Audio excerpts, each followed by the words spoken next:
Hello, once again, and welcome to the Far From Normal radio show. I am Jay Moss, your host, and I, once again, have Mr. Bud Veno. How are you doing, Bud? Yo, and yo, my brother from another mother. Tuesday, May 1st, Jay, 2018. We're here again. We're excited. We've got some great guests lined up. Before that, though, our sister from another mister, bringing the heat from Florida up to New Hampshire, and she literally is because it's supposed to be in the mid-80s in New Hampshire the next couple of days. So thank you to our sister in Florida, Jessie Weiner. How you doing, Jess? Hey, guys. Hey, how's it going? I think the week goes faster every Tuesday that comes around. Absolutely. It does. Yeah. It does, Jay. Jay, quickly, we'll give a quick hello too. And we're going to incorporate this in a better way in the future, I know, because I'm going to think of some power names for Miss Neely. And right now, it's Neely, the power forward Petrie. Neely, are you there? How are you? I am here. I'm doing great. Great. Awesome. I like the power forward thing because, as I've said, Cam Neely was the one he's a player for the Bruins who kind of invented that term, and it's stuck. So power. There you go, Neely. And a shout out to the Pete, the real deal McNeil out there in Brooklyn. We love you, Pete. You'll be back soon, Jay. Yeah, absolutely. Pete will definitely be back with us very, very shortly. Definitely on a hiatus because of some of the cases that he's got, some of the things that are going on with that. And so definitely tonight, though, we're going to have basically an open discussion about some different topics from the veterans issues. We're definitely going to be talking about those. We're going to be talking about 50-50 custody, parental alienation, the judicial accountability issues. So we're going to get into about everything, and we're going to get into those with a great young lady by the name of Trisha Allmon. Trisha, how are you doing this evening? Doing very well. Thank you, Jay. And Trisha, I know that in your particular case, you are the wife of a veteran. So we can start kind of bringing that issue to the forefront. First off, because you're actually at an event for him. So and a great event out there. Yeah. Wounded Warrior. Swag. I'm loving that. Yes. So now, is it the Warrior Games are going to be taking place? You said June the 1st. Is that correct? June the 1st in Colorado, and that is where all branches come together and compete. And Aaron did make that team, so he'll be representing the Air Force in the June 1st through the 10th in Colorado Springs. Awesome.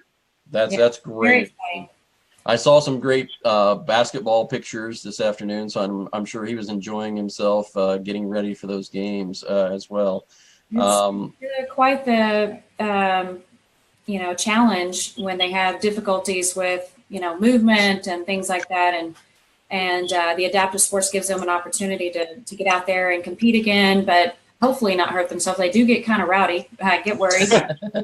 They're over, and now they're in a wheelchair. I think it's a little dangerous, but we're working around those issues. He's a big guy. He can hold his own. Trisha, Bud Veno here. I want to thank you, and also to your husband for his service. I have the utmost respect. And also, I really do hope he's enjoying himself, and they're all enjoying themselves there. Obviously, that competitive fire never burns out. It's actually good to see. Love to see that spirit. So a lot of respect to you. A lot of them think they're going to lose it forever, but this gives them it. So we're very thankful for it too. But thank you for saying that. And when we're thankful for you guys, I can't tell you. Thank you, guys. Now, Jessie also is the wife of a veteran. So we're coming from this. I am a veteran myself. Jessie's husband's a veteran. Trisha, your husband's a veteran. And coming from this aspect, there's a group out there, and I want to give them credit for this statistic and this number, because they did a lot of research, development, and homework in order to come up with this number. But there's 17 veterans a day that commit suicide among those in the family court, what we deal with here in this movement. So when we're dealing with the family court system, we're dealing with maybe some of the statutes, maybe some of the laws that are not being abided by because of the statutes, because of the different state issues. that are involved because, quite frankly, when we got to bring this down to what it is. The buck stops at the Attorney General for each state. So we've got to put it there because that's where it should lie. The Attorney Generals, a lot of the times in these particular states, and I'm not sure if you are aware or know of that, but a lot of the times they're serving in different capacities. So they could be serving as a portion of their job would be to collect Title 4D funds, whereas they're the Attorney General, they should be representing the people as well. Do you see that same conflict in your state? Are you talking to me, Jay? Yes. Oh, yeah. And I'll tell you, we have a very difficult situation. So I will agree. Yes, we live in Texas. That's where he retired. The case is in North Dakota, Minot, North Dakota, which is in basically nowhere. So there's very little out there and resources to help us. And then the child lives in Germany. So we're fighting in 3 jurisdictions, and no one really, they passed the buck except for in the child support issues, of course. So yes, we're seeing the Attorney General is a huge conflict of interest, but the Attorney General that sits in the courtroom that tells the judge how much child support we're supposed to pay based on our disability benefits and all the other income we have, is the person that works in the Attorney General's office. She's Attorney General attorney. And they're a collection agency, as we all know, but yet he's telling the judge, who's supposed to be fair and equal to all parties, and base that decision on that. And they're asking, they just sit there and ask her, well, how much should we, should we add this? Should we add that? And there's just some formula out in the middle of nowhere that nobody seems to understand. When I ask questions about the formula, they say, oh, it's very difficult for most to understand, even attorneys. And I'm like, well, then it's not very get the spreadsheet you're using, because the numbers I'm coming up with based on your calculations and statutes is not the same. Right. So yeah, it's a very big conflict. I actually brought this up in a motion that we just submitted in a supplemental brief that basically said it's a huge conflict of interest when you have the Attorney General's office, the judge making decisions for the state in the child's best interest when there's really no interest of the child at all. When we try, as you all know and probably have experienced, when we try to get any kind of help and support for child visitation, well, you'll have to deal with that in Germany. So you're telling me that there are hundreds and hundreds of people and millions and billions of dollars trafficking through these systems that you have for child support, but not one person can help us with child visitation? Not one mediator, not one counselor, not someone that can get her on the phone and say, let's have a Skype call with the child. We're not even allowed Skype calls. That's so funny you say that, Trisha, because what I call Title 40 funding, Department of Revenue, Child Support Enforcement, whatever you want to call it in your state, is and it's my opinion, it's not factual data, but it is the largest legal U.S. child trafficking system that exists in our nation today. Texas has one of the highest incentives that they're paid on a yearly basis, and they're running about 72 million. North Dakota runs about, on average, about 2 million. So that's a huge difference in Title 4D funding. It goes back to the state. That's a lot of money they'll lose for every dollar they don't impute as income. Absolutely. I know their strategy. I understand it, but it doesn't mean it's right. No, it's not. And Greg Parsons and Jan Iannucci attempted to take this to the U.S. Supreme Court, and did in fact raise the money to do all the binders and do everything that was meant to address this, and to clarify to the states that VA disability compensation is not income, and Supreme Court rejected the case. Right. It's on hold because they're not lawful courts. The family court is not a lawful court, and They're operating under admiralty jurisdiction. That is maritime law, and you're on a whole different ballgame with this. And they're using children as human shields. Right. Well, and that is the case, but here's the problem.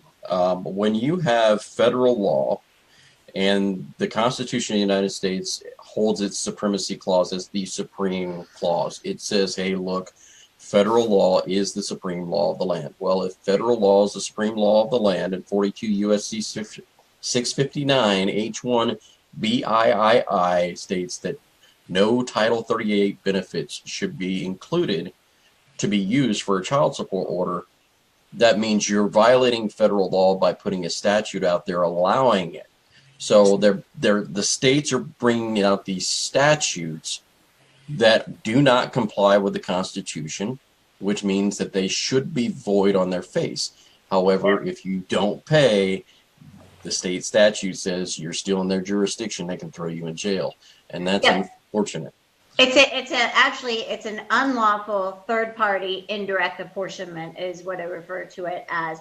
And even Florida, as unconstitutional as the law is itself, 61.046 now 8, states that VA disability shall be used for the purpose of calculating child support only, which is unlawful in itself.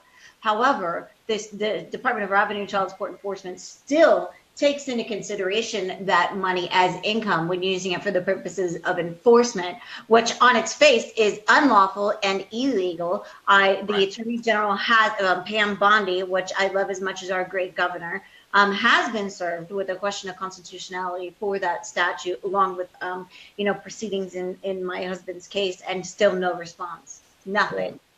And I guess my question back to you, Trish, is if we have great groups out there like the Wounded Warrior Project, we have the VFW, we've got several others, DAV, I could go on and on and on with all the different groups that are out there for veterans.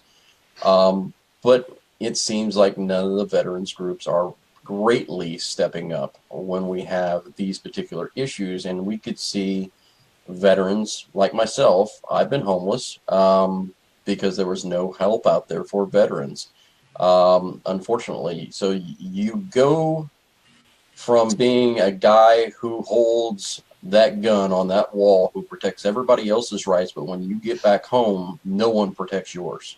Right. It's unfortunate. That's kind of what sickens me the most, is knowing that Aaron gave up 21 years of his life, risked his life, gave up his mind, body, and soul for this, country. And I believe that child support guidelines are unconstitutional in every respect because there's no due process. They're not. It's not equal. Why is 95% in some cases, and I don't know all the stats for every state, but in some cases, 95% of the non-custodial parent are fathers, and they're the ones that are paying the most in child support.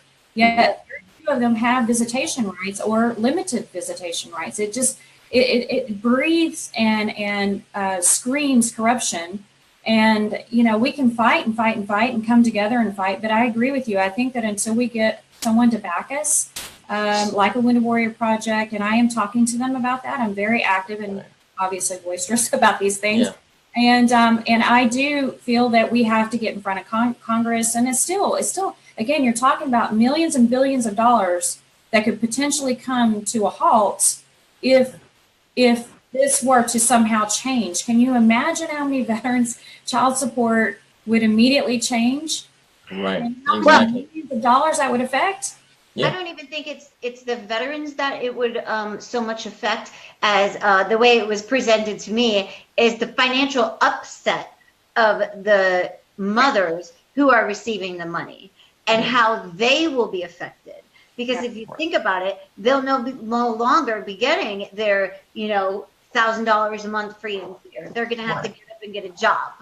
Well, yeah, and here's the issue with that, because there'll be a lot of people who will come out in Congress or come out as opposed to protecting these veterans' benefits because of the mother issue or because of the non-custodial parent, I should say, because of that issue, because it could be a mom or it could be a dad.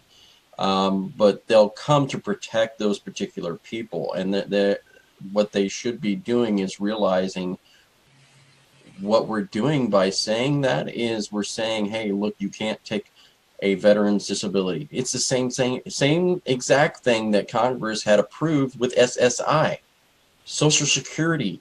So if Social Security is protected, why are you not protecting our veterans who get the same kind of benefit every single month? So that's one aspect.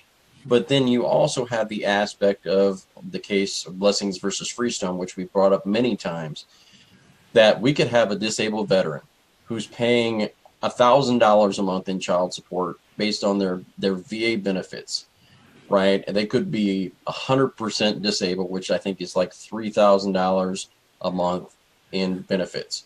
So if that's the case, $1,000, a third of their income is gone in child support. And who is that paying? Only the first $50 in some of these states. Only the first $50 has to go towards the child support order. The rest goes to Title IV-A, which is the welfare system. So you're paying, a veteran is paying for somebody else's welfare. That's ridiculous. And I actually believe in our case, it was extremely unethical, in my opinion, for North Dakota to be even involved in this case at this point when no one lives in the state, no one benefits from the state. The child doesn't live there. We don't live there. His home of record has always been Texas. They have jurisdiction over child support, but make very, very clear, we cannot help you with child visitation. I'm sorry, you're going to have to do that where the child resides. Then that's who should maintain jurisdiction over the child support issue as well. Right.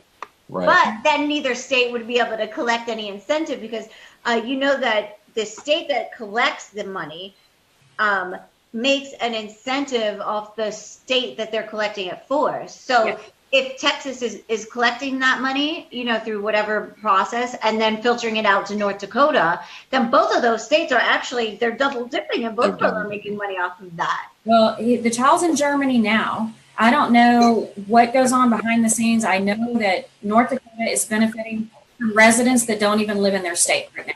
And well, they're doing that through there's a federal law, and it's called the Uniform Family Support Act. And that is how they do that. So they have got these law, you know, they've weaponized so many things. Now I would like to make this point, you know, do you guys think that this could be happening because America is in debt?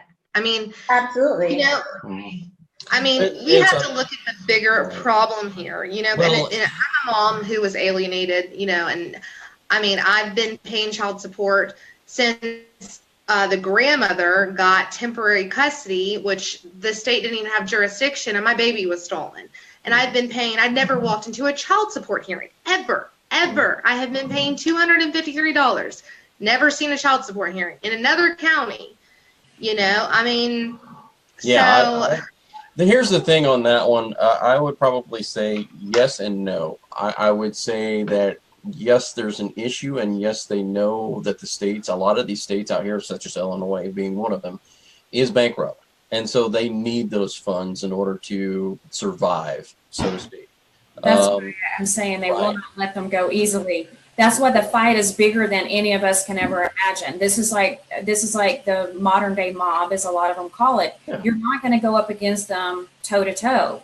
And I don't think that there's enough brave congressmen out there to do it, because when there's money involved, those are political dollars that are not going to flow. It's a bad thing. I don't know. No one knows how to fix it. All you can do is continue to fight and speak out like we're doing now.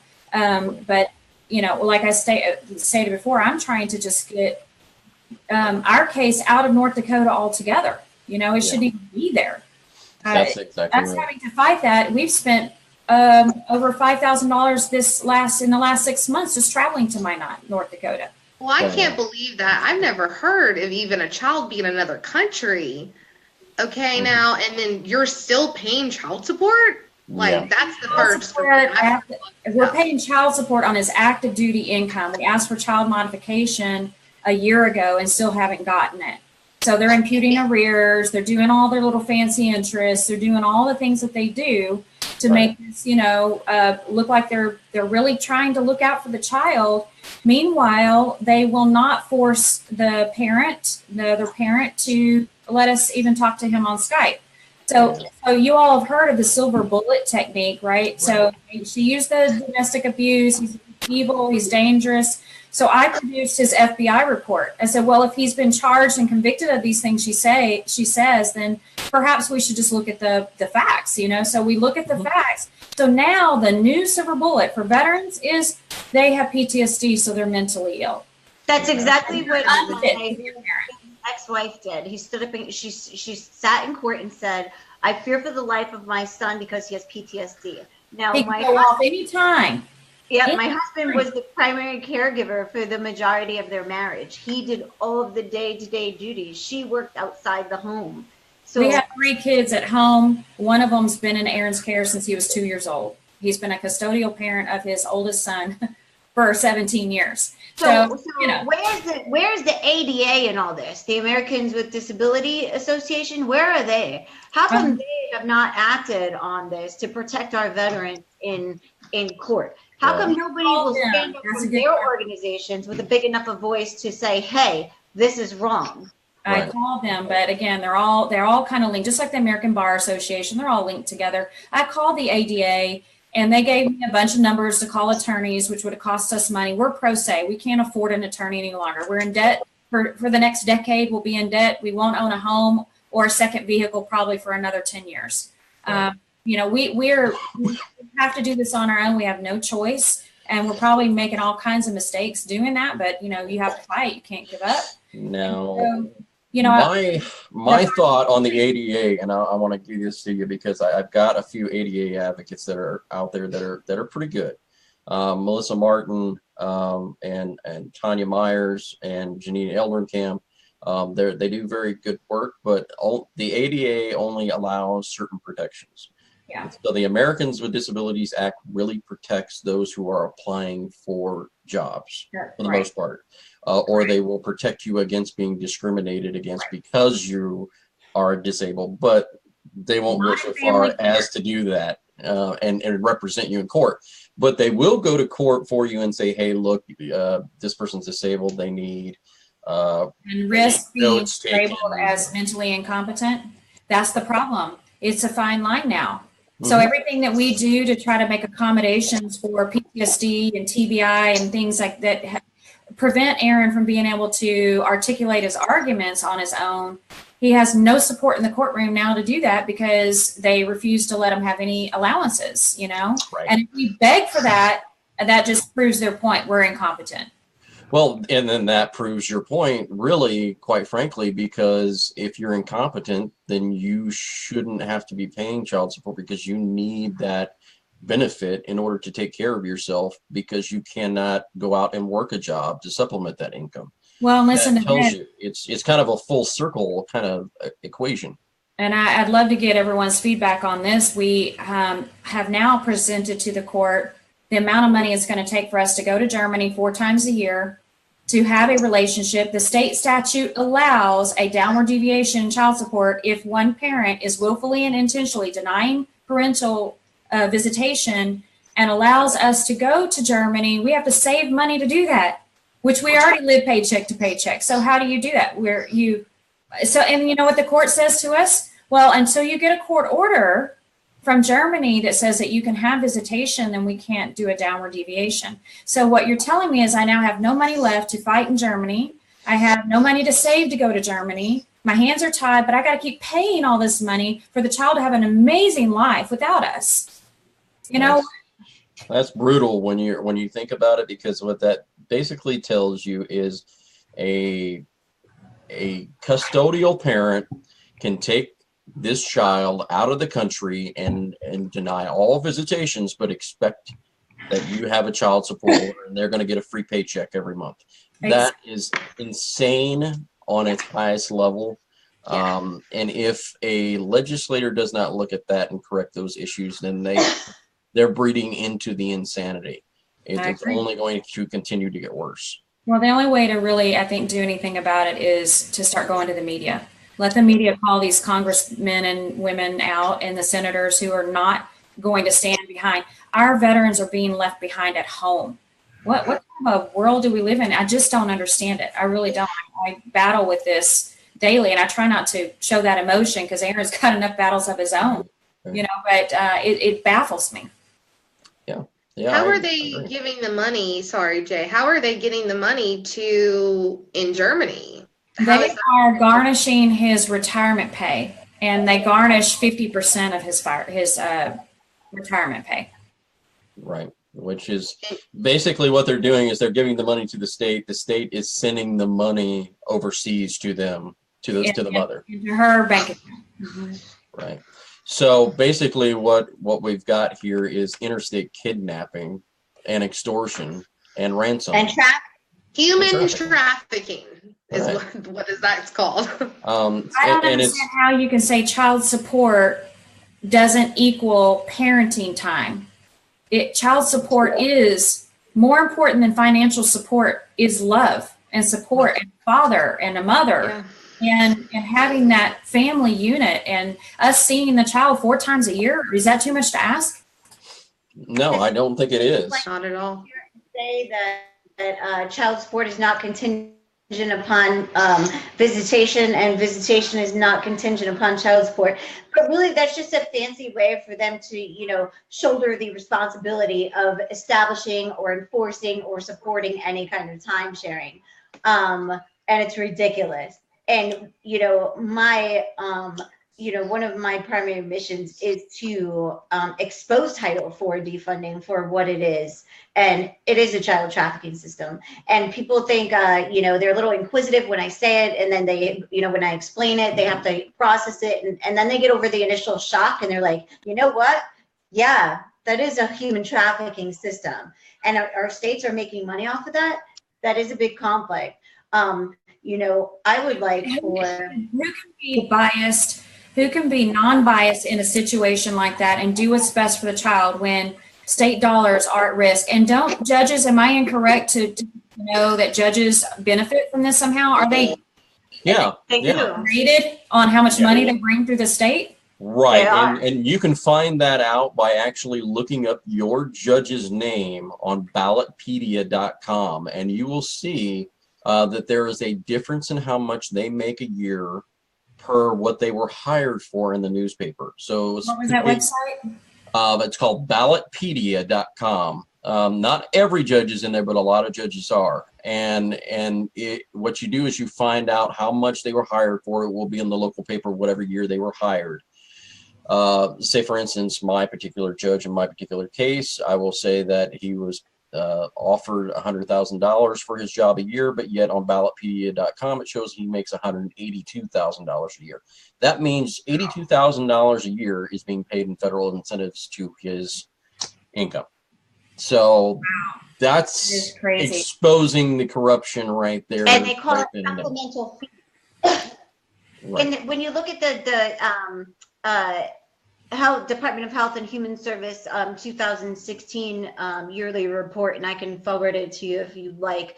What it's listed under is additional fees. So that's what they call it. So you have processing fees, which is Florida made $1,240,000 off of swiping people's credit cards last year. So they swipe the credit card and they charge you. Well, they made an additional $1,242,000 doing that last year. They also call it the administrative fee. So they got, I think it was a $1.5 million in administrative fee. More than half of their administrative fees were covered by federal incentive money. So when I say $34,912,000, there's a whole lot more in addition to that. And I can forward you the report. You can look up your individual state and you can pull the raw data and compile it in the same way that I did. Well, good, because I'm actually sending packages to Congress and senators in North Dakota. And, again, I don't think it'll do anything, but maybe somebody will listen, especially Veteran Affairs, who knows. So I'm doing that. Any stats you have will be great. Also, I would like to let your audience know that the one Supreme Court case out of Georgia State that I found has been the most help for me to articulate the argument that child support guidelines are unconstitutional is Sweat versus Sweat. I'll post that on hashtag I am for swamp reform / family court. That's my public site that I just post any research I find when I'm researching for pro se rights or whatever I find, like the blessing one you just talked about. I'll post it. So hopefully someone can take that and do something with it, but I'll post it there. Absolutely. And I know that you work with Dawn and you're very, very close friends with her, and she's doing all of our research on for docket watching, finding the corruption just like yourself, and looking for the numbers. And the sad part is the numbers don't lie. And if someone would listen, and I think the only way to do that is with statistics. Emotional stories are great, but really they don't look at us as people now. They look at us as a dollar sign. So until we get on the facts and the numbers, it's not going to do any good. Let me tell you, Trisha, I met with our local congressman here in Florida, in my area. His name is Gus Bilirakis. And if you tout him around this state, he is well known for being the most supportive congressman who, advocates for veterans. He passes the majority of veteran legislation, in Washington and whatnot. And when I met with him, and I discussed this with Michelle Williams a few weekends ago, when I met with him and I started to discuss Title 40 funding and veterans and the unlawful attachment and the extortion, he shooed me out of his office. He literally shooed me out. He wouldn't even entertain the idea of discussing this with me. So because they know you're onto them. Yeah.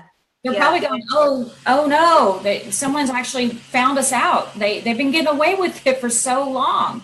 That's right. And when we get into some of these things, when we're talking about kind of switch this a little bit into judicial accountability, what do you feel needs to happen in judicial accountability when we have these issues going on? Because obviously we have this Stump versus Sparkman case that's basically told us that these judges have some type of immunity that's absolute, which I think is nonsense when they act out of their judicial capacity, when they overstep their jurisdiction.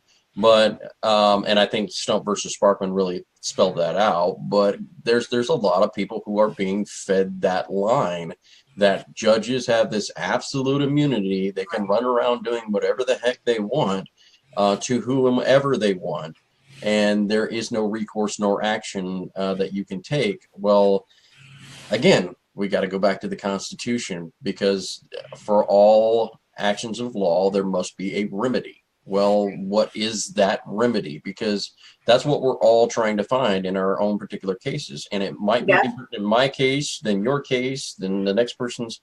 But how do we hold these judges accountable for what they're doing? And what's your thought process in that? Well, I think it's got to come from the top. We've got to get people from the top to listen. And again, that's a long process. I've been told it takes 2 to 3 years to change any laws and this and that and the other. The only other way to fight this is to take these cases to the state Supreme Courts or federal courts and try to make some movement there. I think, like I said, the Georgia State Supreme Court came up with this child support guidelines in Georgia were unconstitutional.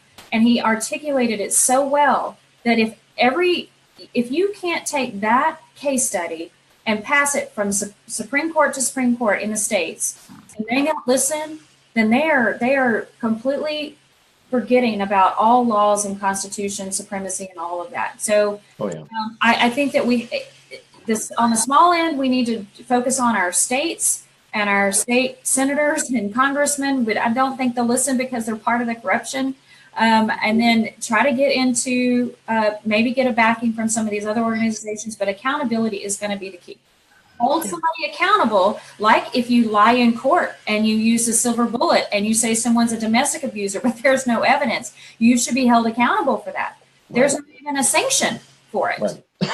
And I think that you're right in that, because what we've seen in a lot of these 50-50 shared parenting bills, and I think the sly way to say it is that I think that Mark was very smart in talking to some of these people who put these through, because when you change the standard and say that you have to have clear and convincing evidence, a lot of the times that takes a lot of the hearsay out of the court. You have to prove factual evidence, not beyond a reasonable doubt, but one standard below, clear and convincing.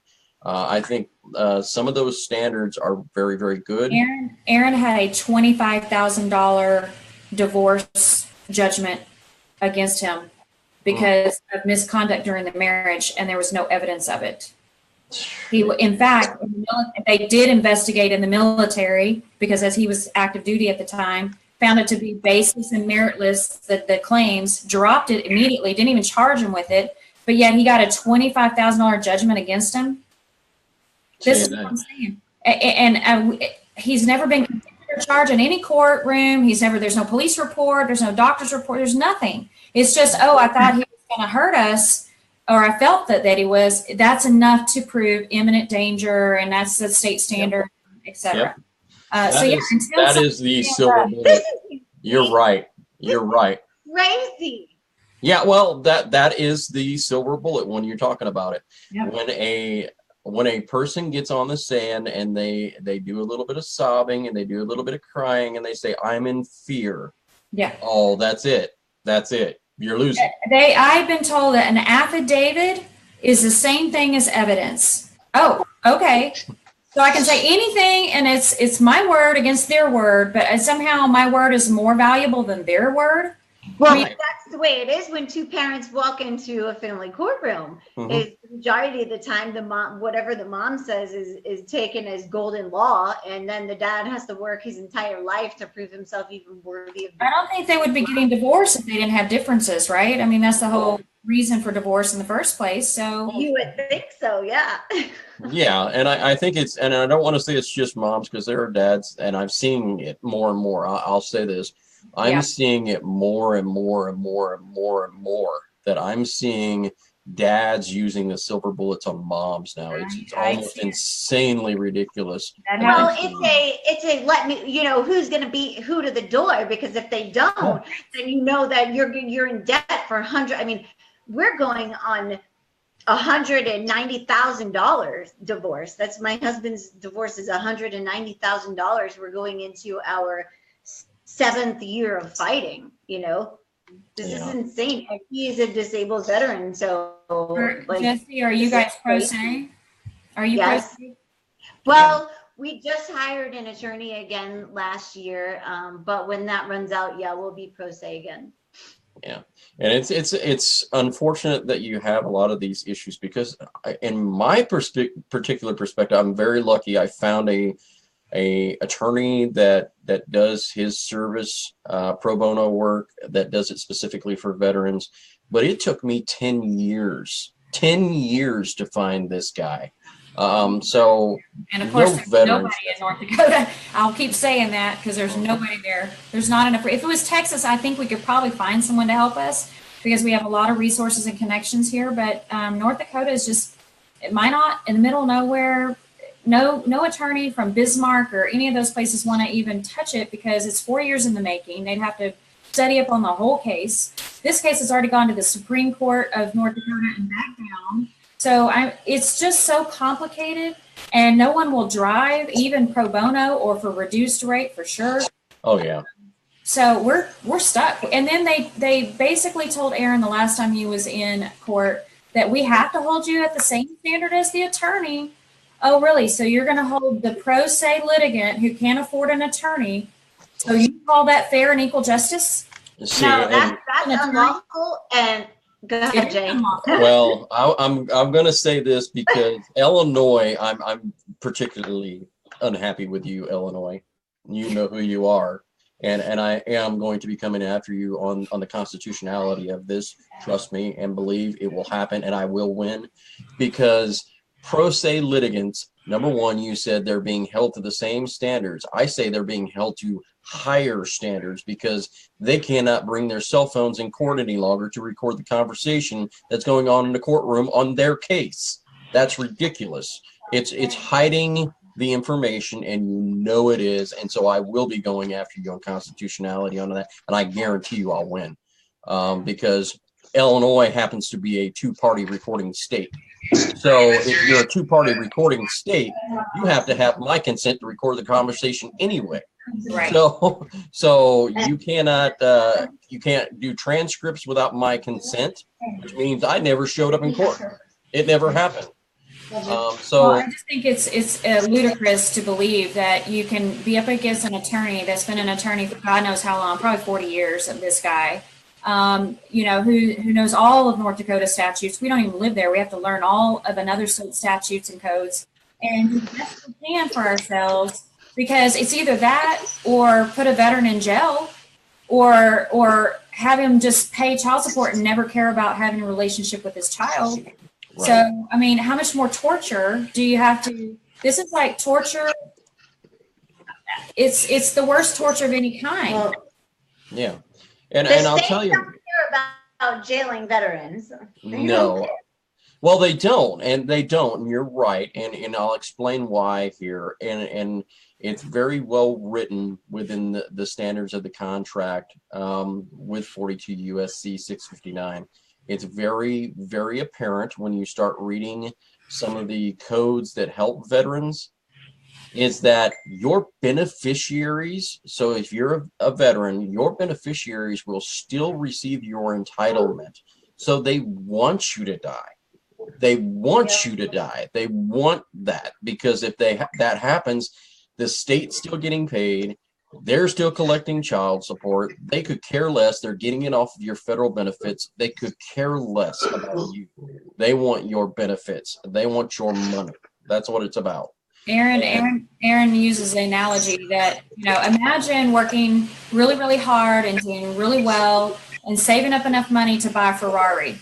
And you pay $1,000 a month for that Ferrari, and you've worked for it. You've earned it. It's yours.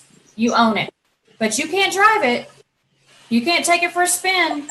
Everyone else can drive it, but you have to sit there and look at it, and you can't do anything else but look and appreciate it from afar.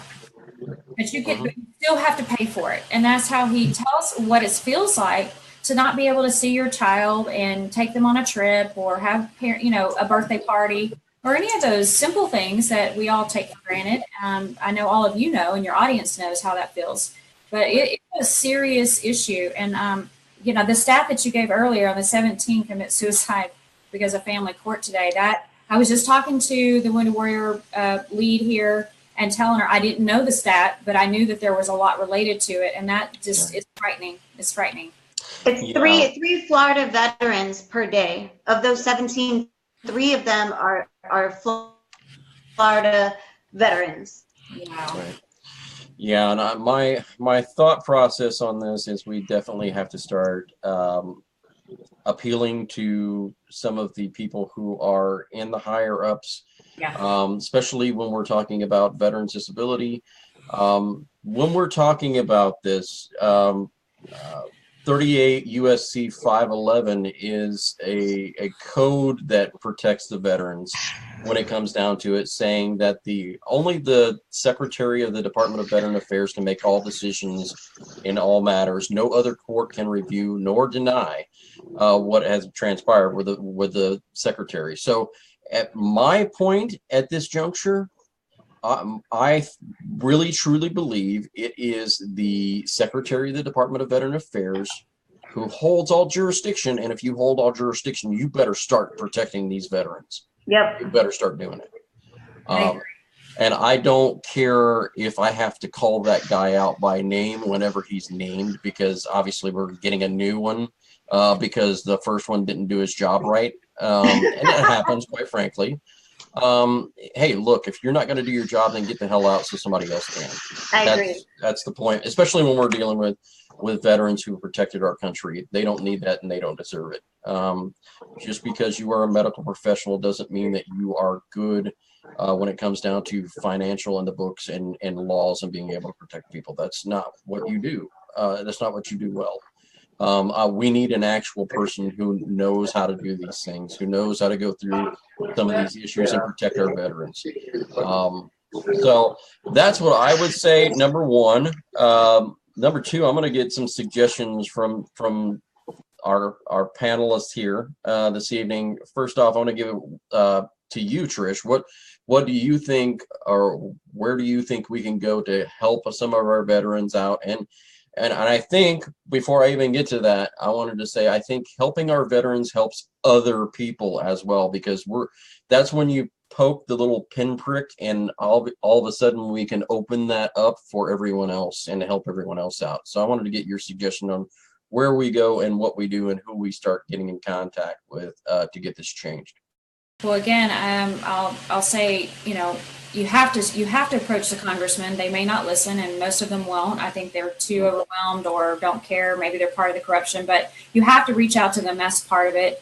Number two, I think that you really need to get a few federal and Supreme Court cases under your belt. People who, like myself, are willing to go that far if that's what it takes, and pay the price, because this is our life, right? We this is all we do, is to protect someone who's protected this country. That's what I do it for, because he deserves it, not because it's I'm trying to save $100 a month in child support, or because I don't get to see the child, although those are big things to us. The most important thing is that our veteran is being left behind. And how can we do that? So it's just wrong on so many levels. And then I think that if we do the federal cases and Supreme cases, start winning some at that level, like the Howe versus Howe and other ones that are setting that standard, so that while we're in court, we can win until we can get it to the top. Because even if you get it to the top, it's going to take years before change will happen. Exactly. We have to start winning on a more smaller level. And even if we can get some district courts to like the one that I'm in right now, hopefully I'm waiting on a verdict to come back from our motions, and hopefully she will listen. She's up for re-election in June.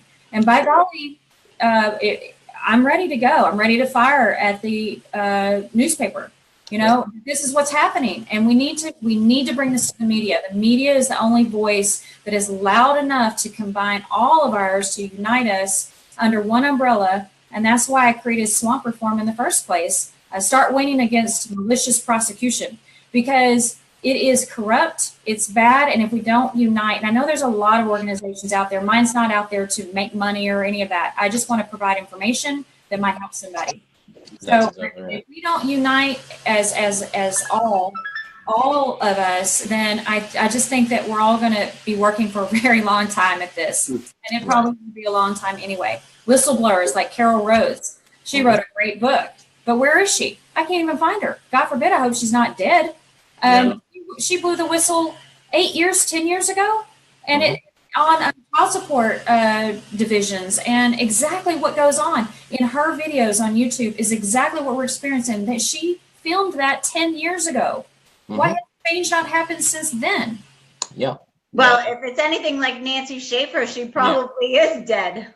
I couldn't find her. I'm like, where is this woman? There her books there. It's hard to find. Her videos there. She's speaking. Are you hooked up with the Disabled Veteran Child Support Group with yes. Greg Larson? Okay, good. Because I gained a lot of knowledge from them when I first started researching this issue and what was going on. We actually used his due process in court. Okay. I'm waiting on that verdict now. So if she's an honest judge, and I hate to say she's not, but I do still think that she's not honest or dishonest. She's for the state. It is all about state dollars. It's a vested interest. Yep, it's a vested interest is what and it's her job performance. She's up for re-election, and if there's no money in the bank account, people don't think you're running the state very effectively. So one of the good things about Texas is, as corrupt as they are, they have a lot of good, sound individuals running for state, running for representative, senate, and also governor. What's that guy's name? He's all about veterans. He's all about parental equality. If you go on the Texas Florida Fathers' Rights Movement, many videos of this guy and how he will stand up against the system and how he will work to discredit and dismantle Title IV and bring equality to fathers. What's it? I don't know his last name, but does that ring a bell? Because I've seen one as well. I just don't know his name. I didn't hear what you said. And I also know that we've got a couple in our group, Kevin James in Cobb County.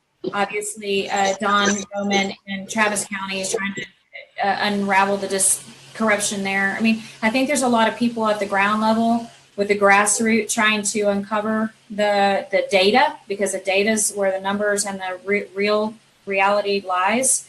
But it's a fight, and it's going to be a fight. And you know why they're fighting. It's not because they care about any of us or the children or family units at all. It's because of the money. And that's I have data I can provide it to you. Right. What's that? I didn't hear you, Jessie. Oh, she might have cut out. She might have cut out there. We've got a lot of freezing issues going on tonight. Yeah. Yeah. Well, Jay, if I can, if I'm not mistaken, Jay, I believe Trisha had emailed us a little while back, and I think we missed it. So I want to apologize if I'm not mistaken, Jay. Yeah. Jay and I were on the same page one day, and we hadn't spoken, but at the same time, honestly, Trisha, we both, because we were responding to you at the same time, and that wasn't planned. We both happened to have the feeling to go on and check messages, and yours was one. And I'm embarrassed to say that we both missed. And I meant to say that as the show started, knowing what you've experienced in your husband and what he's done, his service and your service. I'm embarrassed, and I apologize. It took us so long. You're busy guys. It's okay. Well, you guys, what you guys are doing is so important. So I'm glad. We always say, Jay, too, everything happens for a reason when it's supposed to. So that's right, exactly. So again, I'm glad that you're on today, and it worked out the way it was supposed to. Thanks for having me. Exactly right. I just wanted to wrap it up with you here because we're at the end of our hour, obviously, and went very, very quickly, as it always does. Wow. But we wanted to thank you so much for coming on. We greatly appreciate it. Thank you for letting me have a voice. Absolutely. Yeah. All right, guys. Jay, quickly before we go to break, that was great. Awesome job by yourself, Jessie and Neely. I hope that empowered a lot of people. It's those sort of different experiences, Jay, and seeing action, as Jessie says, feet on the ground. That's important. So keep your chin up, keep moving forward, and you'll get there. Jay? Yeah, absolutely. We're going to go ahead. We will get in here to our second hour very, very quickly here. I'm going to hit one little button there, and then we're going to go on. This is a video that I want to play for you very quickly. We just wrapped it up real quickly this afternoon. I definitely want to play it. Great ad from a great guy out there who has an organization called Dads Can Too, Jessie West Sr. Yes. Amazing stuff. So I'm going to share this with you real quick. And if you're in the Springfield area, definitely check this out, Springfield, Illinois. So I'm going to share my screen here.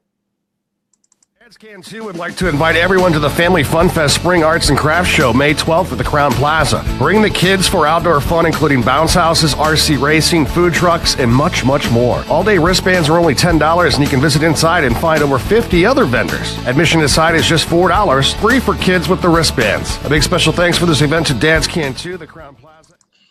Awesome stuff. So Jessie West Sr., see him for more details out there. The Crown Plaza out there in Springfield, Illinois, coming up. So check it out. And I know Neely will also be doing that, and she'll be listing that event as well. So pay attention to that event when it comes up in the broadcast. All right, Neely. So this is your great big time here. We're going to go ahead and let you take over the broadcast in midsection. All You're right. on, kid. You're on, All kid. right, guys. Hope everybody is having a good night, and get your calendars out because I'm going to need you to write down some events.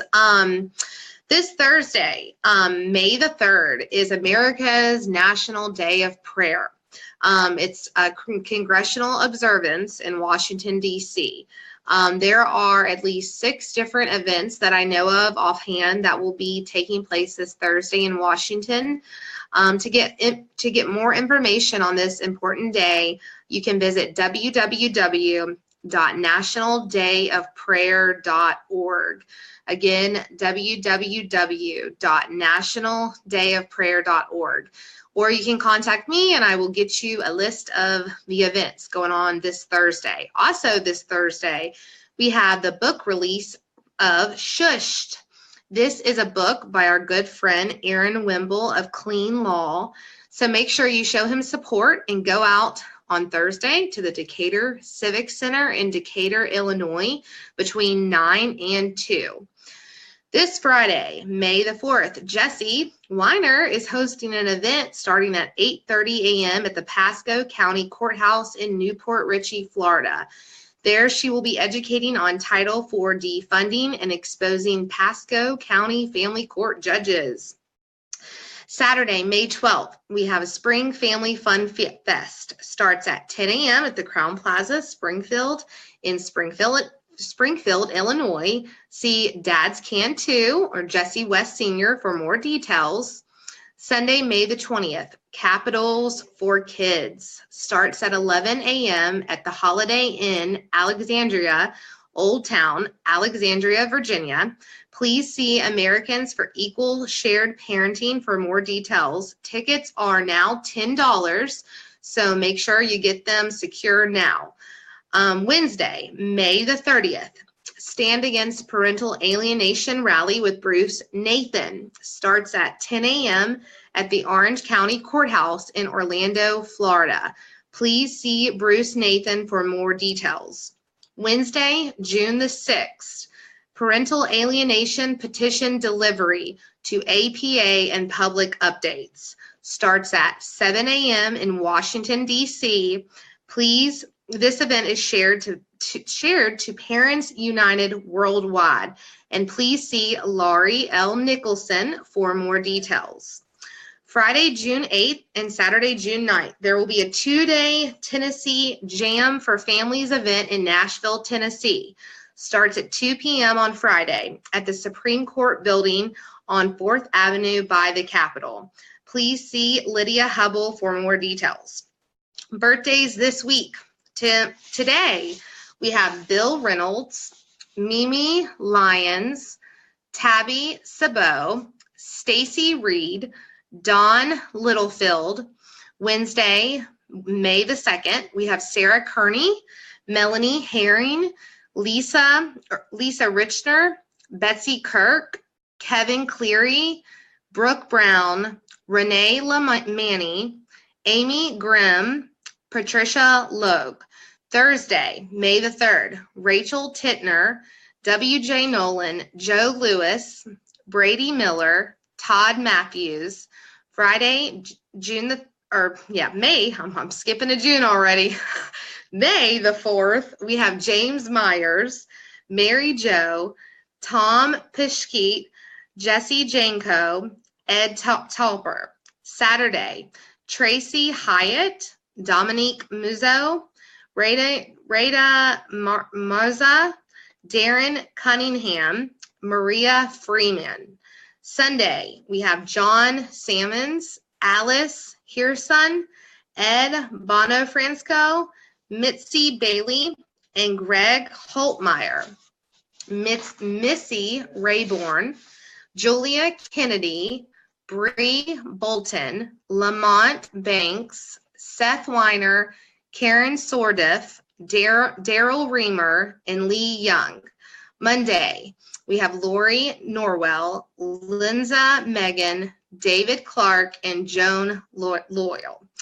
Happy birthday, everybody, this week. The Far From Normal radio show is copywritten, and copying or transmission of any of the broadcasts of the show is strictly prohibited without express written consent of the Far From Normal radio show staff and board of directors. So hope everybody has a great birthday, and we have some exciting events going on. Awesome. Have you ever felt? Are you listening? Damn.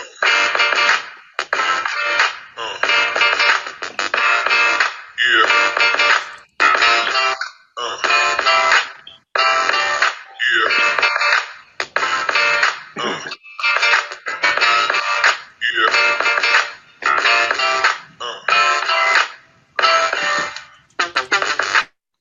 Awesome, and we are back on the Far From Normal radio show. Great first hour. But Veno, how are you doing? Yo, yo, yo, and yo, my brother from another mother, J Money Moss, May 1st, 2018. Awesome first half.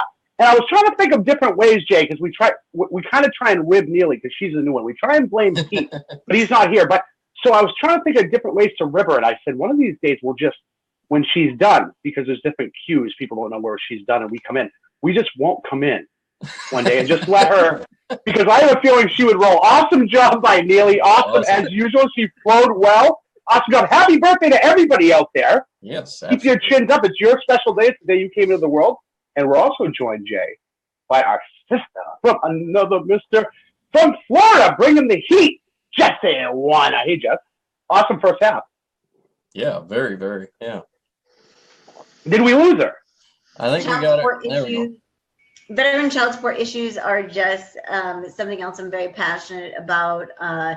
The fatherlessness, Title 40 funding, extortion of veterans after they've so selflessly given, themselves for us. And then we turn around as a system, not we, including me, because I'm a part of that, but we just, just take everything that they have, and the state thinks that's okay. I'm really not okay with that, and I'm just working to change it one thing at a time.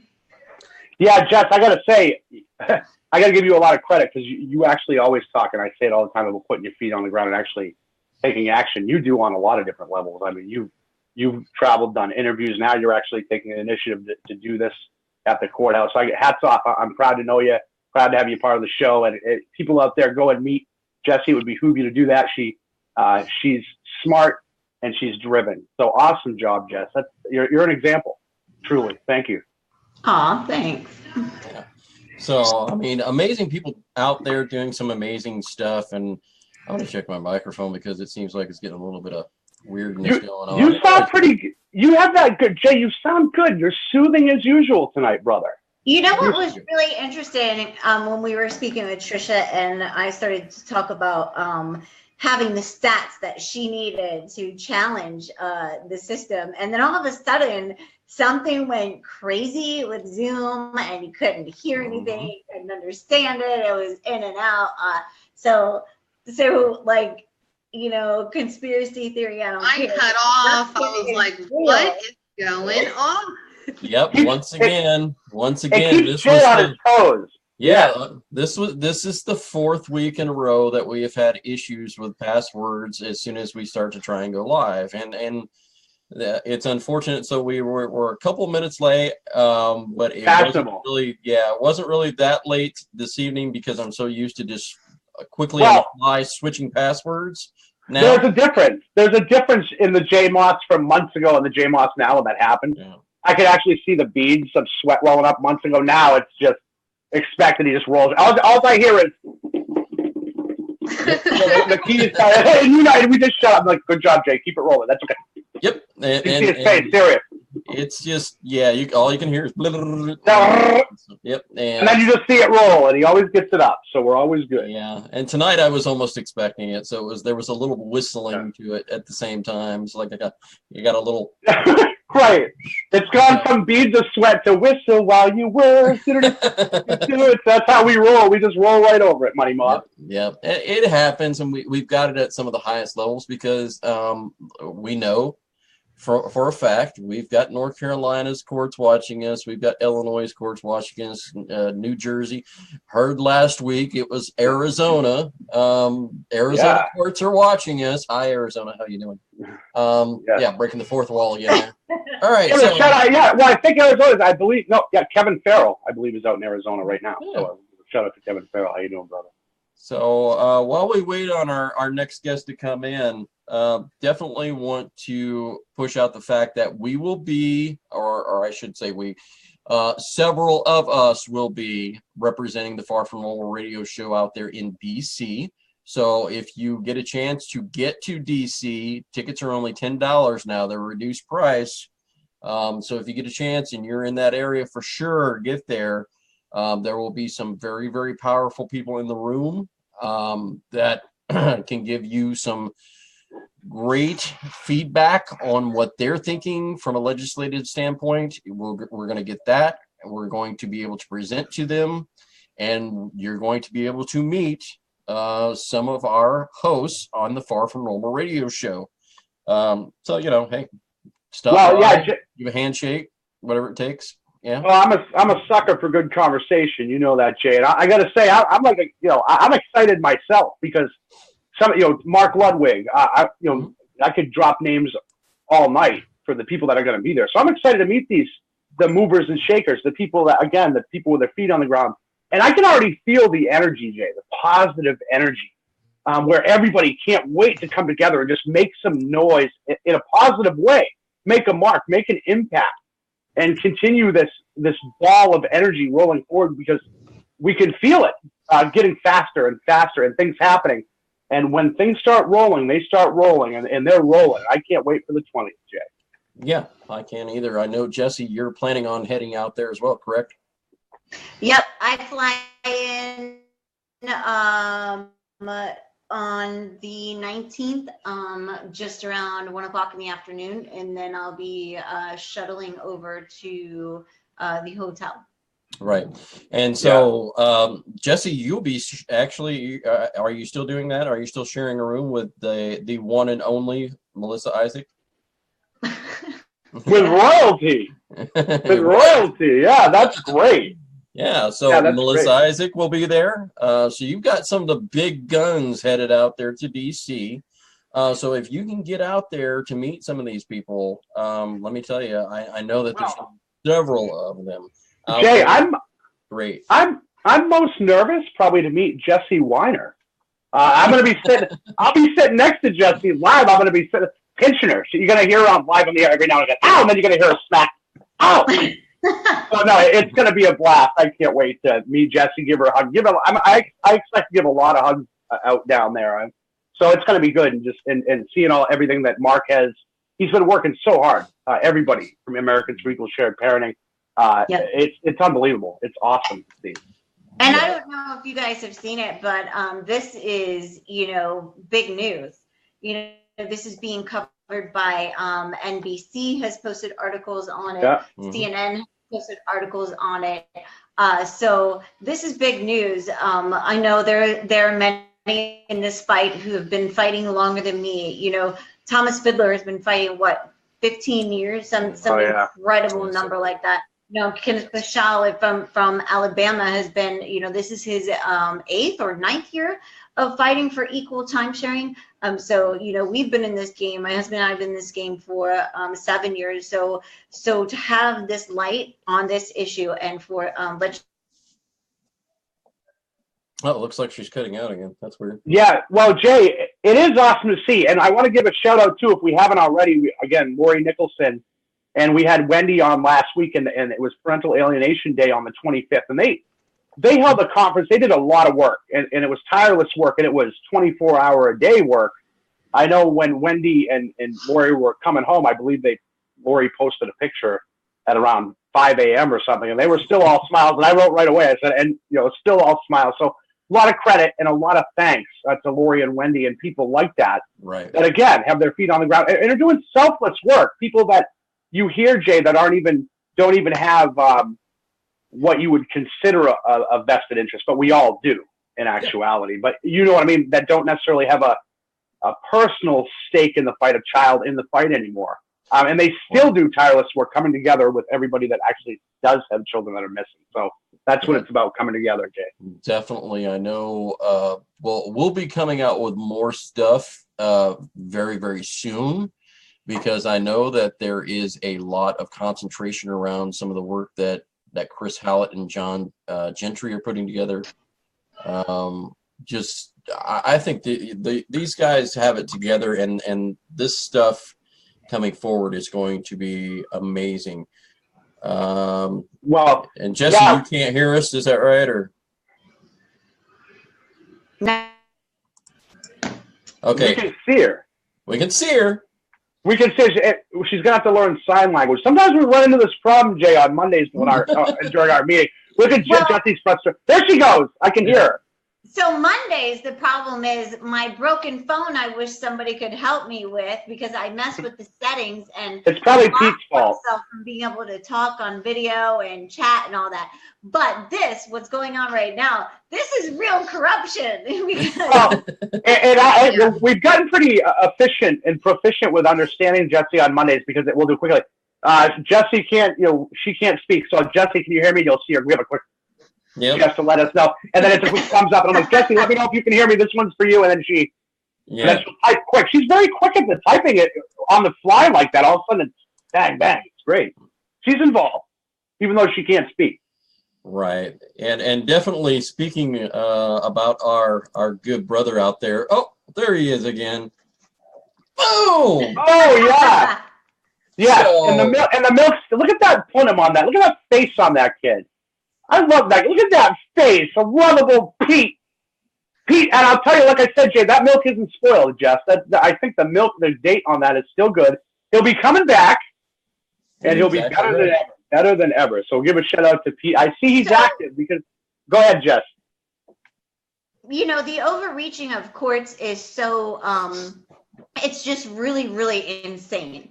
They overreach in so many ways that they don't have any business, being involved in one of those ways, because I'm pretty vocal about things. And, I have learned that if we don't expose the system ourselves, then nothing's ever going to change. We just have to, that's what we have to do. We have to continue to uncover these things, because, that's where they've left us. So, for my rally on Friday, my shirt, which is going to be at the same courthouse that my husband was jailed in, my shirt on the front is going to say "Stop Title 40 Funding, Drain the Swamp, Get Rid of Bad Actors," and on the back it's going to say "Judge Laura Westing of Pasco County jailed my husband for liking a Facebook post."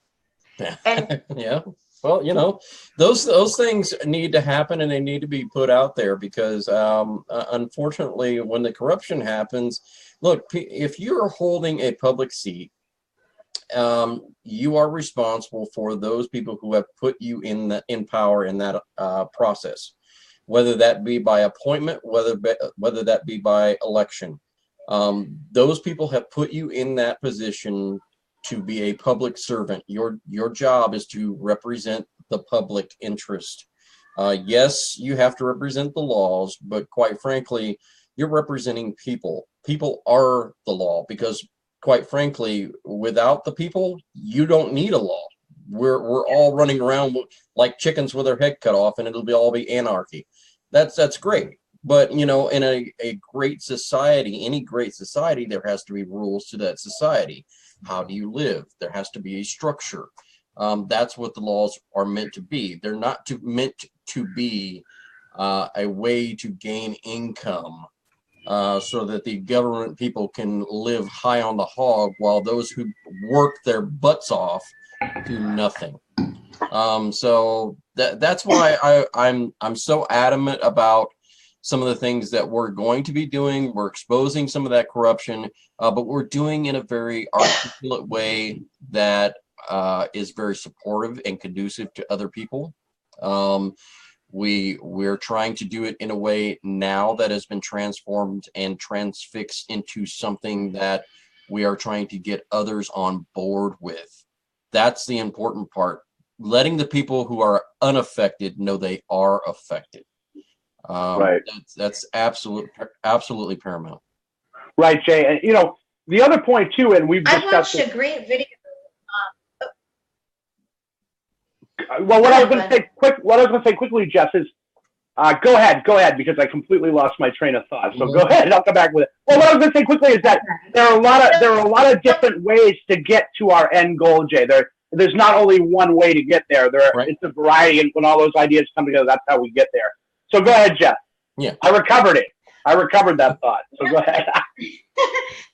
So I watched a great video. I follow this citrus page on Facebook, citrus being Citrus County, and it's this liberal group, and they shared a video, and it was by the Heritage Foundation. I don't know who the lady was in the video, but she did look very familiar. But she talked about this is at the foundation of crippling our society. The only thing I didn't agree with was she said that something about fathers not wanting to. So I did have to obviously comment on that aspect. And not that there aren't fathers who don't want to step up or mothers who don't want to step up. Predominantly, parents want to be there. It's the system that doesn't allow them to be. But anyway, not get off on a tangent. She had a very, very powerful message in her video. And it was that the government wants people living in poverty. So I say this over and over again, and I probably sound like a ranting weirdo, crazy. But reality of it is the government wants people living in poverty. They want these mothers to be single mothers living on the system. And if it didn't come from me, it came from this woman, and it was an extremely powerful message. Yeah, and I think that's another aspect that I'm seeing as well. I see a lot of more women stepping out, and I applaud that. Here's the kind of the difference that you'll see with our group as compared to a lot of other groups. What I see from our group and some others, and definitely the board of directors, their groups, is that they are very supportive and conducive. This isn't a movement where someone is going to be the leader. There isn't going to be one leader. There's going to be several leaders attacking from several different positions, trying to do whatever they can possibly do. But it's also going to take you. You are the leader of your own family, and no one will fight your case like you fight it. No one will give every single dime that they have, will not eat for a month if that's what it takes to get your kids. So I'm absolutely adamant about the fact that this isn't a climb the rung of the ladder kind of situation. This is everybody is doing their part situation. And I love the fact that there are people who are supportive of you. You're supportive of the next person. They're supportive of the next person. And it all works out because everybody's a team, a unit. We're all brothers and sisters in this, whether we like it or not. We didn't choose this. It chose us. You were put here for a reason. You were put in this movement for a reason to actually make it a movement, not a stagnation. And what we see sometimes in particular groups is stagnation. What was that? I'm sorry. A lot of times dads get wrapped up in this being or parents get wrapped up in this being a fad until their cases are done, or just AWOL and leave everybody by that was here to support you during your fight. I've seen that time and time and time again. Right. And this is what I'm seeing more and more and more, and the more and more that I'm in this and I get in this to the depth that I'm in it. Look, you're going to have personal attackers, and where I want to go with this is completely different than anything that I probably have ever said before. You're going to have attackers attacking you from left and right. Guess what that means? You're doing the right thing. You just are. You're doing the right thing. Stay your course. Don't retaliate, because quite frankly, it's not going to do you any good. You're not going to change their mind anyway. Just keep doing what you do. If they become an issue, block them, move on. Let people who are around you know what has happened and transpired, but that's all it needs to know, and you move on. You make a public statement that has nothing to do with anything else, but hey, I'm focused. I'm determined to get this, determined to bring kids home. That's it. Because anything else is not going to bring it home. There we go. I'm unmuted now. There we go. I say be selfish in it. Number one, I wouldn't even make any sort of public anything, but I would say this: be selfish in the sense of how is reacting to this going to benefit me? Mm-hmm. How is this going to benefit me in the end, depending on how I react to this? So, and I have a lot of people come to me and say, okay, bud, and I see throughout the week that we do the show from Tuesday to Tuesday, and I see the people that are at the different levels, that are starting off in the middle, and you see the different ranges. We've talked about the stages of grief, and you see it. And it breaks my heart. I see all the time people that say, oh, I've got the tears rolling down literally right then as they're writing. And people say, how do I get there? Number one is acknowledgement. Not just about what the other person's done wrong or what you've done wrong, not necessarily right or wrong, but how you could change it for your benefit. Again, acknowledge the issues. You can't beat what you don't acknowledge. It's not just about the other person. It also comes down to, I see a lot of, and we talk about it all the time, Jay, people who are cut down. They don't know how to get from A to B because they don't believe in themselves enough to get there. They even know how to start. Well, I'm just going to, that's a lot of the core of it. So my point to wrap that all up is, Jay, this March on the 20th, the word empowerment comes to mind, Jay, because this is where you're going to go. And when you feel isolated, when you're in your living room, your kitchen, bathroom, shower, whatever, alone, and you feel like you're the only one, you're going to get there. And it's not just on Facebook. You're going to get there and you're actually going to see tangible people. You're going to see people that you can touch. You're going to see people that have been at the different levels you're at or experiencing pain at that moment or have overcome it or just started. You're so far from alone in this movement. I see it all the time. 3 a.m, it feels like you might be, but you are not. Keep that positive energy rolling, people out there. Acknowledge the issues and defeat them. There is nobody in this world better than anybody else. We all make mistakes. There's no such thing as regret. We all make mistakes. You acknowledge and you defeat them. And that's what these movers and shakers are doing out there, Jay. Yeah. These people that say, you know what, we're all human. We're all human. And so you take positive steps forward, acknowledgement, and then defeat what you need to defeat and move forward. That's exactly right. That's exactly right. And going back to some of the stuff we talked about with Trisha earlier, because unfortunately it doesn't look like we're going to even be able to get our second guest on for some odd reason. I don't know if it's a connection issue or what, but we'll definitely have her, invite her maybe next week to be on as well. Oh, maybe she is popping in here. Let me take a look. What do you do? Well, there we go. See, Jay put out that energy and bang. See how that works? What did I just say? Intention.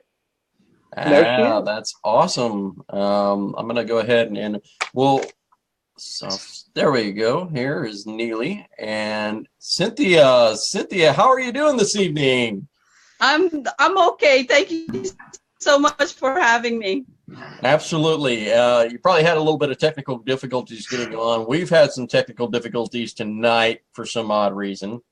So feel free. And I'm not sure if your screen paused there. Let's see. Are you still there? Are you hearing me, Cynthia? I don't hear. It is paused, but I can see me. Oh yeah, okay. Well, Jay, let me preface, Cynthia. This is Bud Vito. I appreciate you coming on. Mm-hmm. We weren't sure, and it's a treat to have you on. So thanks for taking the time out. Thank you so much for having me. I really appreciate this. Absolutely. And Cynthia, you have had and have worked on several different things because of your personal case and some of the things you've experienced, just like everybody else that goes on in this movement. But you have taken it to the point to where you have been part of several different committees. You've taken your case to the Supreme Court. Can you tell us just a slight bit about that issue of taking it to the Supreme Court?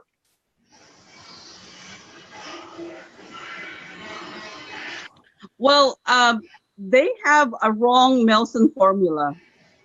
That Melson formula that's the application, how they derive the child support. And what happened was it was a wrong calculation. So I took it to Supreme Court and I won. And then it was supposed to be reversed and remanded to go to the lower court. And they did not, afford me a procedural hearing. So I took it back to Supreme Court. And after I took it back to Supreme Court, they have, while it is being heard in Supreme Court, they had me to appear in court. And when I got to the lower court, they had me handcuffed. You have to understand, my case is still in Supreme Court. Mm-hmm. So basically, they illegally have this court hearing so they could shut me up because they don't want to actually ask the family court, why are you not following my, our order? So to probably, my own opinion, what they did was they wanted me to not push the Supreme Court issue, because I found out that I looked at what family court had submitted, my files that was submitted in Supreme Court, and it took me a long time. I found out that the important files that I needed to present my case, it's missing 100 files. Right. So basically what you're telling me and telling all of us out here is that you went to the Supreme Court. The Supreme Court overruled the state court on the civil level. And then when they called you back into the civil court because they tried to remand it back there to have them correct it, and they did not correct it. Instead, they handcuffed you and threw you in jail. And then on top of that, 100 cases out of your file were missing. And they claim it's contempt of.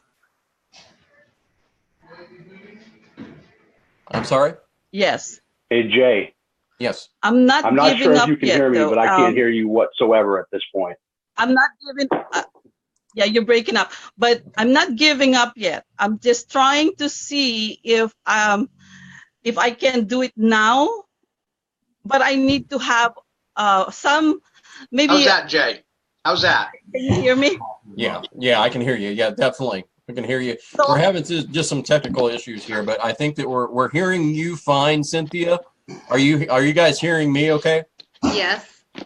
Okay. Can you hear me okay? Yes. Yeah, go ahead. Go ahead. I'm sorry. So I think I do have a chance to reopen my case. Jay, I'm coming out and coming back in. I'm not sure if all the good people. Okay. Yeah, go ahead. I'm sorry. So I'm waiting for the right time. If I can reopen my case, because everything was what they entered in court were all fraudulent, and I have all the evidence. So maybe this time that the judge who did me bad in court, he's retired. But the problem is the judge actually he retired, but he took up he actually working now for a law firm, which I don't know if there's a conflict of interest, but this is the law firm that was taking care of my I guess my marital asset, which they really didn't do anything for me. Right. And so it's so bad that now that I have to bring it up with our Attorney General, because I've been asking them to help me out. The Attorney General now is actually, I think majority of the state attorney are actually, I think they were phased out. So our Attorney General actually is doing two hats. Right. One as Attorney General and one as state's attorney. So there's a conflict of interest there. So you're telling me the Attorney General for the state is acting as the state's attorney as well at the same time? Well, yeah. Mm-hmm. I cannot believe this shit I'm hearing. Jay, can you hear me now? Yes, I can. Guess who's good. I had a little anxiety there. It was like one of those nightmares, Jay, where you're talking, people can't figure out what's going on. Exactly. Yeah, it's unbelievable, Jess. It's unbelievable. You can't. Some of this stuff is so. That's why sometimes when you tell people who aren't involved, they don't believe you. Some of it's so outlandish and so absurd, it's almost hard to believe, but it's unfortunately true. So, Cynthia, were you a member of the Delaware Coalition for Open Government when that happened?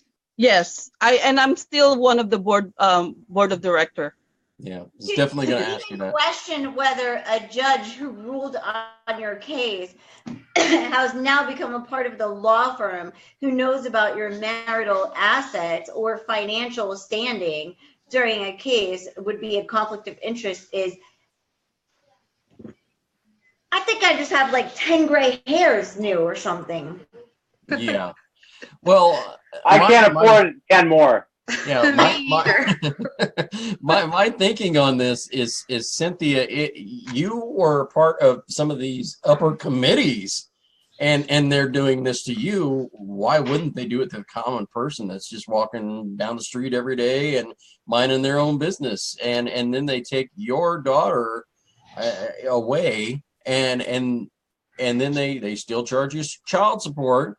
But then you go to the Supreme Court and say, hey, look, this isn't right. And they say, yeah, you're right. It's not right. And then you come back and you're remanded to the state court. And the state court says, we're just going to throw you in jail anyway. We don't care. So what's the point? I'm so disappointed because it was corrupt. And when they were, I just want to give you a little bit of a story. When they wanted to have one of their family court, they wanted to upgrade it, so to speak, and they had a hearing at the legislative hall, and it was open to public for public comment, and everybody was all for having an upgrade for the family court. So when I was allowed to make a public comment, they never expected me to speak and said, I am for, to fix up the family court, but how are you going to fix the ongoing corruption? Everybody looked at me, and I said to everybody looked at me, and I said, I have not seen my kids for 13 years. Right. And everything that I've been saying here has evidence. So I'm not trying to make up things. And this is one thing that I understand. I wanted to be very careful.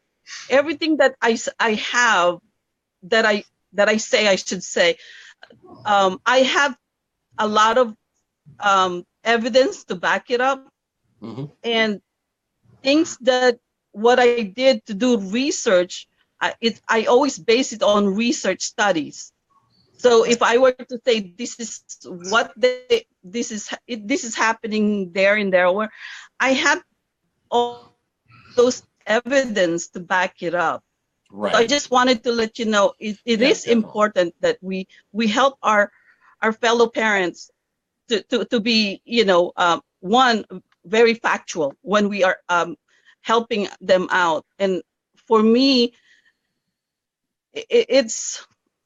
I'm happy for everybody that has, were able to be with their kids. But, and for me, that's our, in this group, I feel so happy when they have this, relationship back. But what about us? This is for me, I'm going on 13 years. My kids are all grown now and they hating me so much. Right. Because that parental alienation factor that's going on as well. I mean, because, it's very, very easy. And I think Dr. Childress said it and described it very, very well on parental alienation when he talked about how it's not necessarily a suggestive or it's not necessarily that they're flat out alienating, but it could be something as much as, oh, okay, well, what did you guys do at your dad's house or your mom's house or whatever?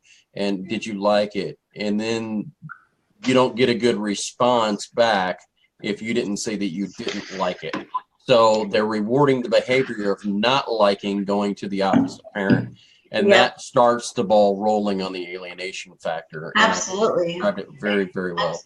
I never had to even experience that. It was to the point where I had zero visitation, 13 years. And at the same time, all these things that I'm going through, it's so hard as a parent not seeing their children. And I do not know, maybe, and I watched the first half of the show, and I really am very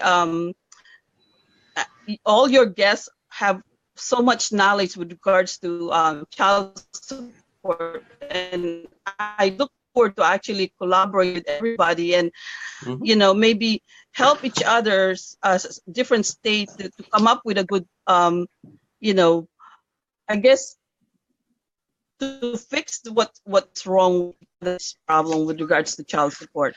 Exactly. Not only child support, but the custody, the the division of marital assets.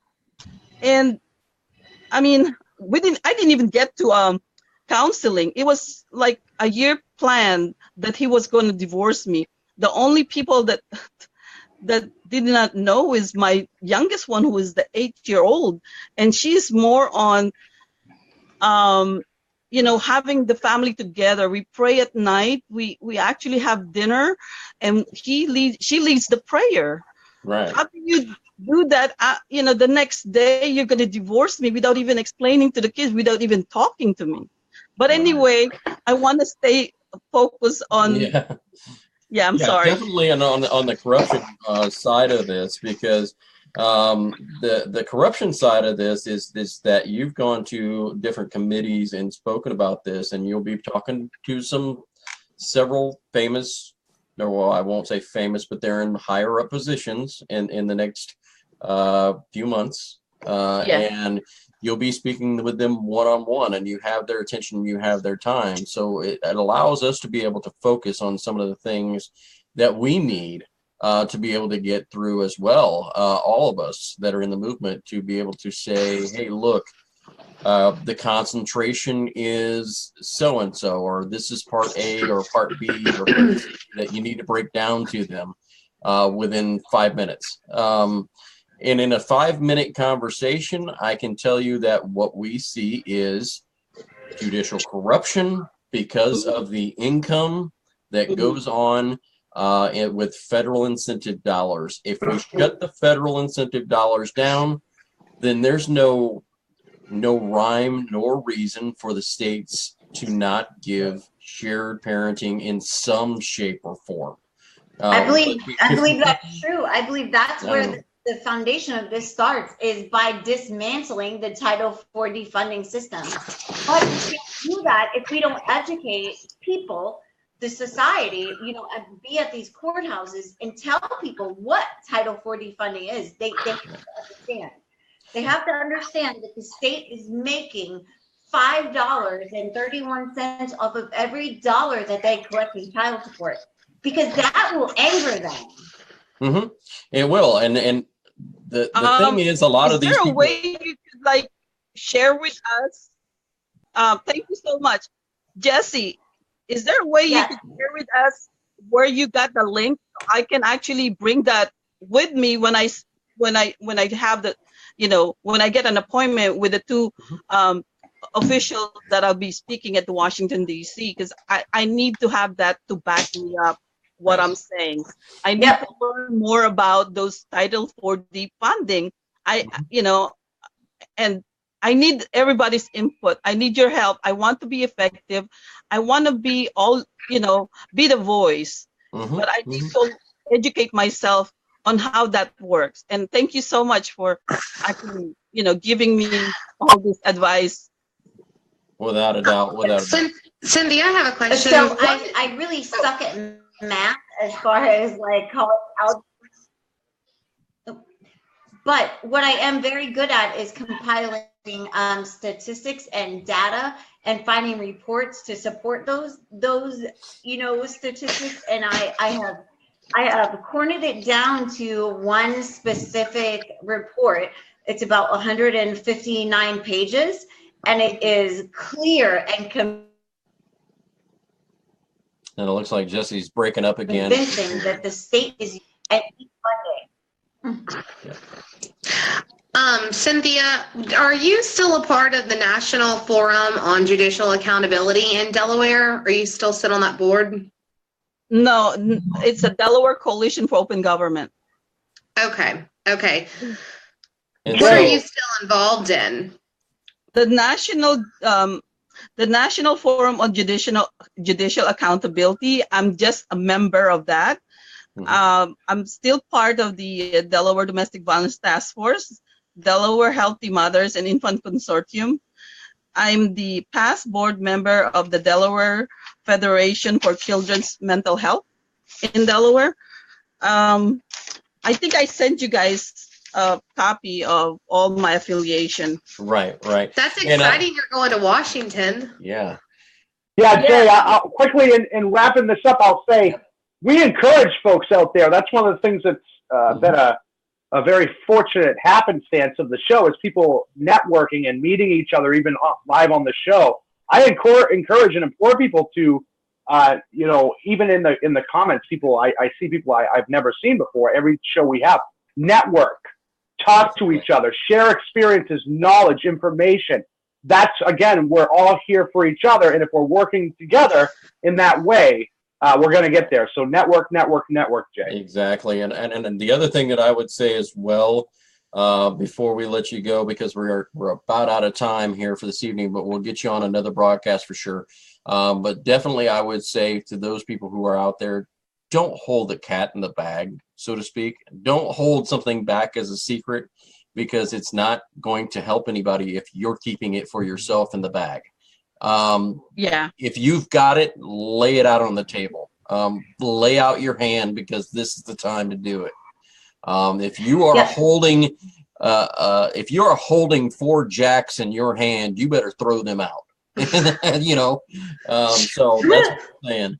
It's time to do that. So we want to thank you, Cynthia, for coming on. I know our time is kind of limited with you this evening, but we'll definitely have you on in the future again. Thank you, Cynthia. Thank you, Jay. Yep. And Cynthia, I'm more than welcome to, or I'm more than able to meet you in DC and help, educate or process or advocate or whatever it is you need for me to do. I can be there with you if you want.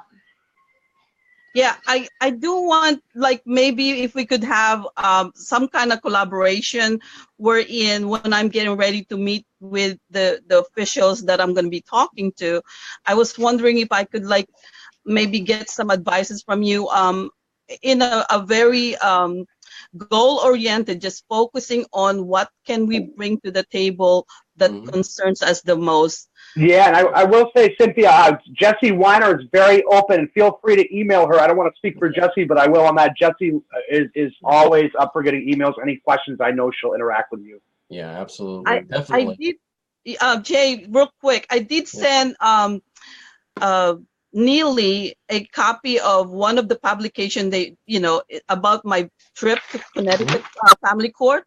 Yeah, and at the time, my testimony in the Blue Ribbon for the Blue Ribbon Committee, and I'd like to actually share that with everybody. I don't know how to do it in Facebook, but you're more than welcome to post that somewhere. So, sure, sure, we'll get it scanned and copied, and we'll put it in the Park Normal Radio Show Facebook site. Yeah, and we'll put it on Parents United too. Absolutely, Jay. Yeah, definitely. Yeah, thank you so much. We greatly appreciate you and your time this evening. Thank you, Cynthia. Thank you. Good night, everybody. Thank you, Jessie. You're welcome. Happy Tuesday. Thank you, Neely. And thank you so much. Bye-bye, bud. All right. Bye-bye. Take care. Okay. Awesome stuff in both hours. And unfortunately, we didn't get enough time with Cynthia at that last interview, but so much going on. And we're going to get into some other things very, very shortly, but I'm going to do this. I'm going to do it slightly different tonight, bud. I am. He's throwing me off. A year and a half, and he's throwing me off. I'm going to throw you off. We're going to. He's keeping the relationship spicy. He's smart. Yes. He's keeping me on my toes, and all of us on our toes. We're going to go with Jessie Weiner on the first one here. Yeah. Shout outs. So a shout out. I think I'm going to give a shout out to myself this week. Do you think that's okay? Yes, I love it. Okay. So this week on Friday, I'm going to hold my very first independent led rally at Pasco County Judicial Court. It's going to expose Title 40 funding, fatherlessness, jailing of veterans. This is here in Florida in Newport Richey, specifically against Judge Lorelei Weston and Daniel Jessie. And I hope to just expose the system. And this is a really huge jump for me. So to all the people who are coming, to all the people that are supporting this, thank you guys. And then on the back end, so thank you to everybody who listens to this show, to Jay and Bud and Neely and you know, Peter, who bring me in here each and every week. I probably couldn't do this without you guys. And to the Florida Fathers' Rights Movement, Susan and Chris, who got me in here. Thank you. Awesome stuff. She gets the parrot, and we're gonna go with Neely. Oh, he's gonna do this every week. I know he's gonna flip it up. I can smell that cooking right now. Go ahead, Neely. Awesome, Neely. Well, I want to give out a shout out tonight for everyone listening and being a part of this movement. It's so important that we all come together and we keep on fighting this. There are moms and dads out there that are hurt every day.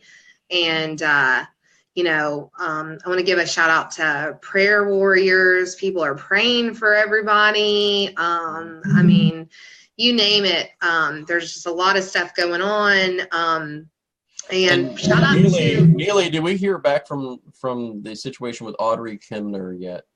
She's out. Yes. By the way, if she's watching. All right. Audrey Out. She got out. So, you know. What does that mean? That's great. What'd you say, Jessie? What does that mean?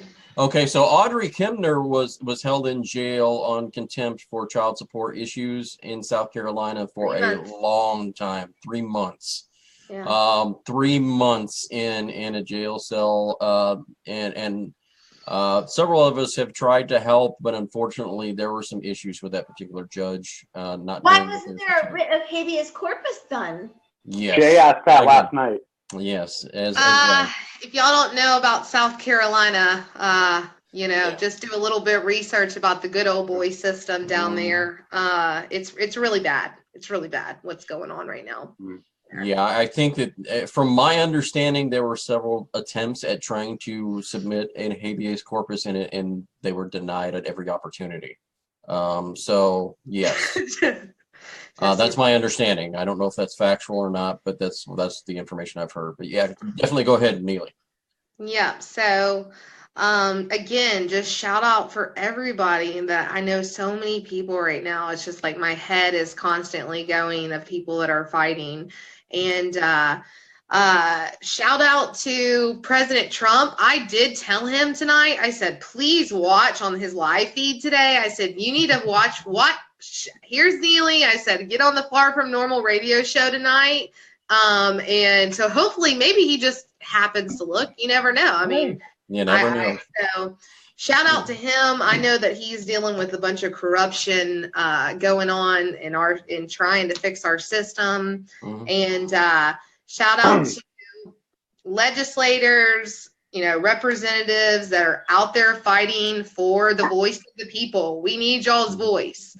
And shout out to my little girls, because mommy's doing this to get you back home with me, and we're in the military. By the way, I'm a military wife. Hey, I didn't get, you know, tonight, right now, like active duty. So, but anyways, definitely. So Neely gets. Is that horse galloping? Yeah, I thought awesome. That so Mr. Bud Veno. Yo, Jay Money Moss, May 1st, 2018. Here we are, the depressing part of the show where it ends. Thank you to my man, Jay Moss, Jessie, Weiner in Florida. Neely, thank you once again, getting better and better and better to our man, Pete, the real deal, McNeil, Brooklyn, and Jersey. Love you, pal. To my wife, I love you, baby. To my little asbestos Mason, I love you, pal. We're going to have a buddy night tomorrow night. It's my big asbestos. He'll be there here this weekend. I will see him tomorrow. I love you, pal. I hope you had a blast at fencing practice. And to the moms and dads out there, Keep your chins up. It ain't over till you say it's over. And I didn't hear no bell. There's been no ringing, so it's not over. Go get it. Go get what's yours. Exactly. Keep your chins up, baby. Hey, and he gets the whip. Definitely want to thank, get into thanking my FFN fam here. Amazing people. Bud Veno, definitely Jessie Weiner, Neely, Petrie, and definitely Peter McNeil, who is going to be off that milk carton very, very soon. So it's going to be awesome when it happens. You're going to see some amazing stuff. I want to say thank you to Trisha Powell, Allmon, for being on in our first hour, and definitely Cynthia Smith in our second hour. They did amazing jobs. They're out there helping, representing the movement as much as they can. Some of them need more education than others. Some don't. It really just depends. We're all on different levels. We all need to help each other out. We need to educate each other. That's just what it is all about. So I want to educate and empower. Definitely want to give a big shout out to John Gentry. Definitely want to give a big shout out to Chris Hallett. Want to give a big shout out to Americans for Equal Share Parenting. The big event coming up the 20th. Get there. We will have people there representing the Far From Normal radio show. And in fact, we will have a special broadcast Sunday night, the 20th. We will have a broadcast live from there. If you are coming to the event, we would be happy to take a little small short interview with you on the side before you walk in, or maybe after you walk out. So that way we can go ahead and get you and your comments on the Far From Normal radio show. And we'll be trying to take as many people aside as we can, even those who might be famous. If those come about, we would love to have them on. Anyone who is in support of Equal Share Parenting, we're all for you. So, and those who are not, guess what? It might not be too good for you to come next election. Any dad who's endured the fight for equality and who has reached equality is famous. Mm-hmm. That's right. And Jay, the people that don't agree with it, you can not agree with it all you want, but it's like the sun coming up in the morning, Jay. You can not like it, but it's coming, baby. Equality is coming. Yeah. It's about to happen, and I'm so happy and thankful and grateful to those who are out here who listen to our show every single week. You are the faithful who are listening to our show every single week. We cannot do what we do without you.